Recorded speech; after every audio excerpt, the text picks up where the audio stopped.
One of the most serious threats to Boris Johnson is the inquiry that is about to begin into whether he misled Parliament before. So it's unfortunately part of a pattern that's really depressing and demoralizing. William Hague, we had Dominic Raab on, who sort of said that there was something did happen in the Foreign Office, but he didn't really say it was specific or substantiated, though he did concede that the behaviour was inappropriate. He said he hadn't briefed Boris Johnson on it. Lord MacDonald then perhaps listened to that interview even, but he certainly sent a letter saying to the Parliamentary Standards Commissioner saying that Boris Johnson's position is untrue. How damaging is that letter? What do you make of this? It's your old man of the Foreign Office as well involved in this. You probably know Simon MacDonald. What do you make of his letter? I do know Simon MacDonald. Yeah, he was ambassador to Germany when I was Foreign Secretary. And it is a very serious development that in this whole scandal that he has written and publicized this letter, because as you've just been discussing with Henry, it contradicts everything that people speaking for the government have been sent out on the airwaves to say for the last few days. Unfortunately, it is part of a pattern of mishandling of these scandals and misdemeanors over recent months from 10 Downing Street. It's very important when something like this happens to treat people fairly, but to treat them, whether or not they're a friend of yours, you have to treat them in the same way.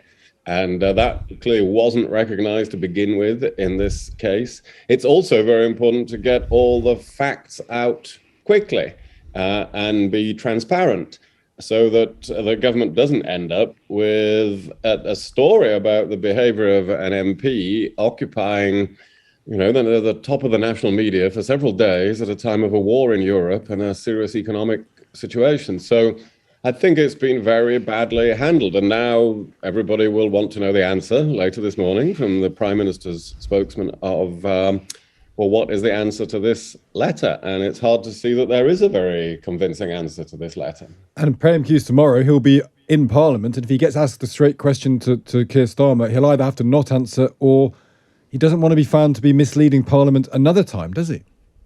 Well, no, he doesn't, because one of the most serious threats to Boris Johnson is the inquiry that is about to begin into whether he misled Parliament before. So it's unfortunately part of a pattern that's really depressing and demoralizing for people in the Conservative Party and perhaps, and obviously people who want British public life to be a good example more broadly than the Conservative Party.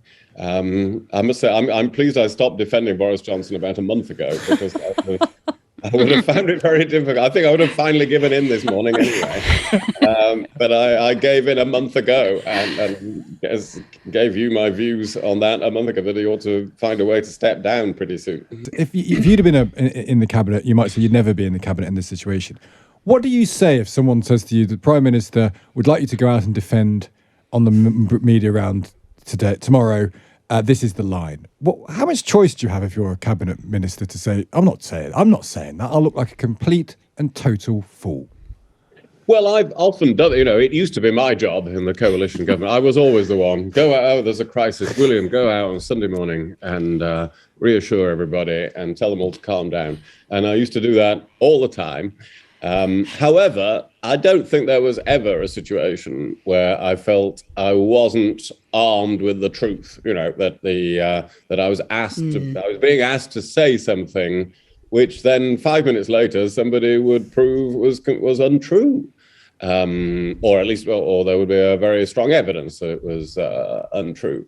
So I haven't been in that situation, and you can see ministers are very uncomfortable about it. If we think of the Welsh Secretary, Simon Hart, who was on the airwaves on, I think it was Friday, really just straining to, actually not managing to stick to the line and say, well, I know what I think should happen. In other words, that Chris Pincher should have been suspended straight away.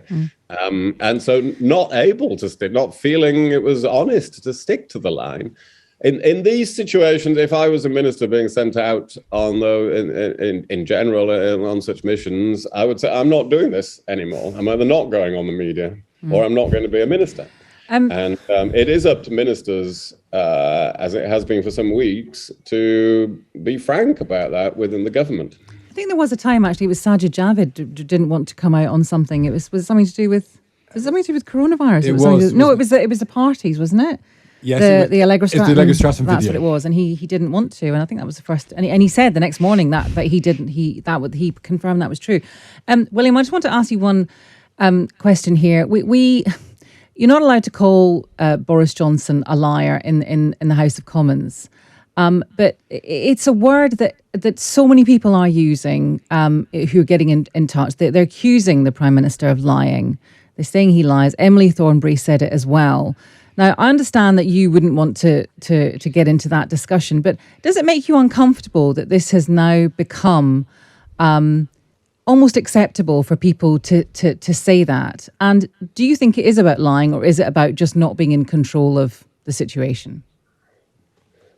Well, it does make me uncomfortable. British politics, there's so many big issues to debate, and then it comes down to, it keeps coming back to the integrity of the Prime Minister. Although I think for Conservative MPs, it's also about how the government is run overall, not just about the integrity of the Prime Minister. But yeah, so it does. It's a sad thing for British politics.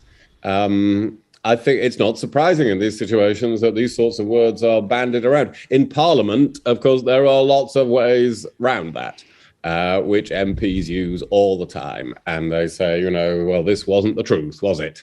Or this is a terminological inexactitude, or the honourable member has a loose relationship with the facts. Yes. This is what we've done for decades to refer to a situation where we think somebody is lying.